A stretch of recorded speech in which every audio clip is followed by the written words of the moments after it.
Heavy P block metals का feature है inert pair effect. रटने वाली बात नहीं, कॉन्सेप्चुअल है। बायां कान दाईं तरफ से पकड़ ले तो कान तो बाएं ही रहेगा। मैं इसे भूरी काकी कहता हूं। तो ये और हायर में ले आएगा इसको, और जे एडवांस का पूछा हुआ सवाल है। ये ज्यादा लंबी होती है, पहले ई ब्रेक होते हैं। डार्जन रिएक्शन 5 मिनट में खत्म खत्म खत्म। 5 मिनट में खत्म खत्म खत्म। आज हम बात कर रहे हैं नाइट्रोजन फैमिली के बारे में। आपको पता है एनसीईआरटी का हर एक कीवर्ड मैं आपको रटवा रहा हूँ, बता रहा हूँ, शॉर्ट नोट्स बनवा रहा हूँ, और वो सब कुछ आपके लिए कर रहा हूँ। हो सकता है कि आप तक ये कंटेंट 5 मिनट में पहुंच रहा हो, लेकिन मुझे इसको तैयार करने में 5 घंटे लगते हैं या लगे हैं। खैर, आज बात कर रहे हैं नाइट्रोजन फैमिली की। सबसे पहले इंडियन सॉल्ट पीटर क्या है, इसका नाम एक बार आप बता सकते हैं तो दैट इज KNO3। जबकि ध्यान रखना, देखो इंडियन में 2 बार एन आ रहा है, लेकिन यहां पर एक ही बार एन है। चिली सॉल्ट पीटर भी एक होता है, उसमें खुद में 2 बार एन आता है, मतलब 2 एन यहां सामने नहीं होने चाहिए। तरीका होता है इसको याद करने का। आगे देखो, नाइट्रोजन कमर्शियली कैसे प्रिपेयर करते हैं, तो आपको पता है धरती पर जो हवा है उसमें 78% नाइट्रोजन है। तो फ्रैक्शनल डिस्टिलेशन से आप नाइट्रोजन को पा सकते हैं, क्योंकि नाइट्रोजन और ऑक्सीजन के बॉइलिंग पॉइंट में डिफरेंस होता है due to their molecular mass. Group 15 elements में +5 ऑक्सीडेशन स्टेट की स्टेबिलिटी ऊपर से नीचे जाने पर बढ़ जाती है, जिसको हम लोग कहते हैं इनर्ट पेयर इफेक्ट। मैं पी ब्लॉक का गनशॉट भी आपको साथ में दे रहा हूं, लेकिन इनर्ट पेयर इफेक्ट आपको पता होगा कि P block heavy P block metals का फीचर है। ये कीवर्ड यहां लिख दे रहा हूं मैं, हैवी पी ब्लॉक मेटल्स का फीचर है इनर्ट पेयर इफेक्ट, जिसको आपको विशेष तौर से ध्यान रखना। आगे चलते हैं।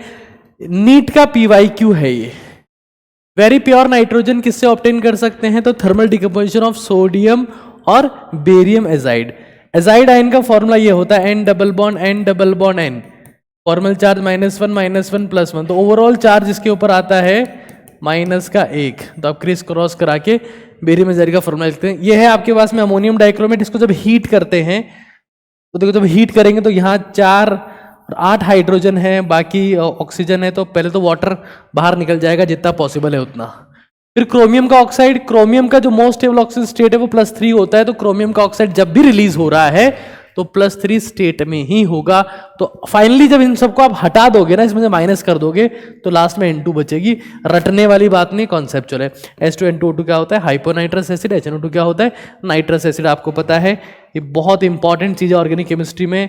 द सोर्स ऑफ NO+, जिससे डाइजोनियम सॉल्ट हम लोग बनाते। स्टेबल नहीं होता है, NaNO2+ HCl की रिएक्शन से इसको उसी वक्त बनाते जब इसका इस्तेमाल करना होता है।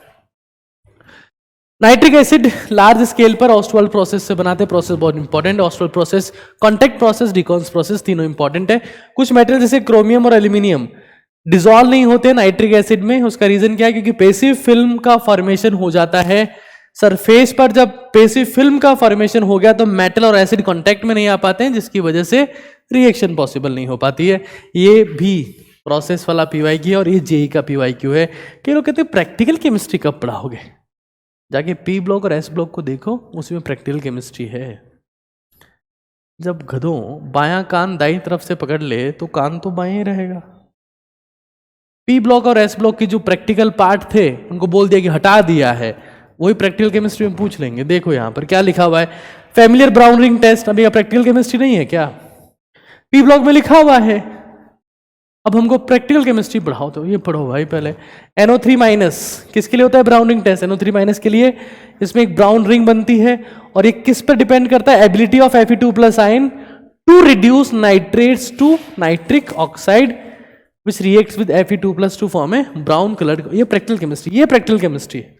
ये आपके पास में ब्राउन रिंग का फॉर्मूला है। इंपॉर्टेंट बात यह है कि इसमें Fe+1 स्टेट में होता है और NO पर भी +1 का चार्ज होता है। तो यहाँ पर टोटल +2 का चार्ज आप यहाँ देख पा रहे हैं। आगे चलते हैं। फिलहाल कॉपर की रिएक्शन, कॉपर और जिंक की रिएक्शन HNO3 के साथ में एनसीईआरटी में क्लियरली मेंशन्ड है। लेकिन जब HNO3 कॉन्सेंट्रेट और हॉट होता है तो उस केस में हर बार NO2 ही रिलीज होता है और एक ब्राउन कलर्ड गैस है। इवन केमिकल इक्विलिब्रियम में भी इसका बार बार जिक्र होता है, मैं इसे भूरी काकी कहता हूं। और एक चीज ध्यान रखना, जब भी HNO3 कॉन्सेंट्रेटेड होगा, हॉट होगा, तो हमेशा NO2 रिलीज होगी, चाहे जिंक हो चाहे कॉपर हो। लेकिन अगर जिंक है डाइल्यूट और कोल्ड के साथ तो N2O, याद रखना N2O।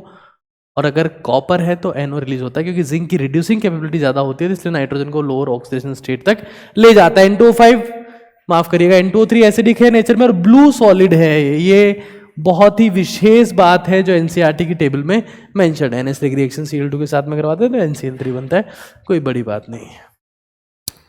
फॉस्फोरस की बात करते हैं, कुछ एलोट्रोपिक फॉर्म्स की बात करते हैं। उससे पहले आप ध्यान रखिए, अगर आप समय से बुरी आदतें नहीं बदलते हैं तो बुरी आदतें आपका समय बदल देती है, तो आप जानते ही और आपका बदला भी होगा। व्हाइट फॉस्फोरस पॉइजनस होता है, इंसॉल्युबल होता है पानी में, लेकिन सॉल्युबल है कार्बन डाइसल्फाइड में।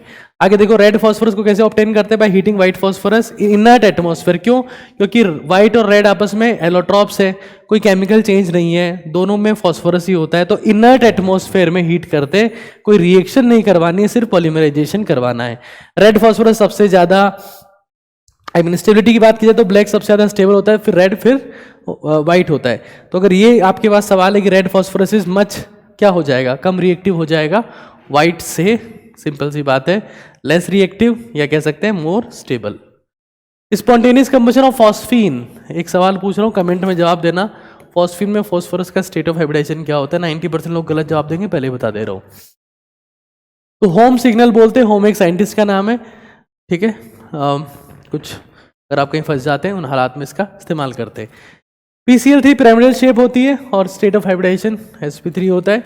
यहाँ आप देखो व्हाइट फॉस्फोरस की रिएक्शन SOCl2 के साथ में हो रही है, यहाँ सल्फर का स्टेट ऑफ ऑक्सीडेशन +4 है, रिएक्शन होगी तो PCl3 बनेगा। ये एक ऑक्सीडाइजिंग एजेंट है यहाँ पर, और फॉस्फोरस को +3 में ले आया। लेकिन इससे स्ट्रॉन्ग ऑक्सीडाइजिंग एजेंट कौन सा हो सकता है? तो देखना एक बार, SO2Cl2, इसमें सल्फर का स्टेट ऑफ ऑक्सीडेशन जो है वो +6 है, तो ये और हायर में ले आएगा इसको। जे एडवांस का पूछा हुआ सवाल है ये इसको +5 स्टेट में ले आएगा, बहुत इंपॉर्टेंट चीज है।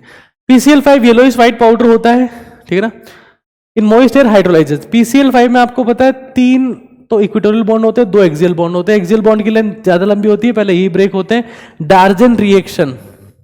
डार्जन रिएक्शन तो हालांकि हम SOCl2 की प्रेजेंस में करवाते हैं, बट नॉर्मली मैं अगर ये कह रहा हूं कि ROH + PCl5 तो कौन सा बॉन्ड ब्रेक होगा? PCl5 का एक्सियल बॉन्ड। तो यहां पर भी एक्सियल बॉन्ड ब्रेक हो गया, इक्वेटोरियल बॉन्ड मेंटेन है, तो पहले POCl3 बनता है, लास्ट में फॉस्फोरिक एसिड का फॉर्मेशन हो जाता है।